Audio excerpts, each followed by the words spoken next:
الهام ما اینجا آکادمی بیگر با آموزش 1 دقیقه نرم افزار پریمیر. توی 1 دقیقه امروز میریم سراغ جلسه سوم از ابزارهای پنل پروگرم مانیتورمون.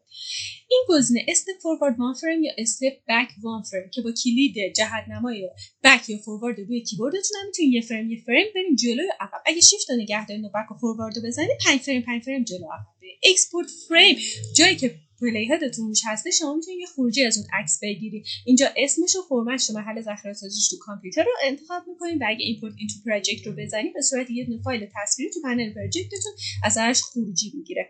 لوپ پلی بکتون میاد این ویدیوتون رو حالا توی کل بازه زمانی اگه اینو انتخاب کرده باشین به صورت لوپ بار هی پخشش میکنه.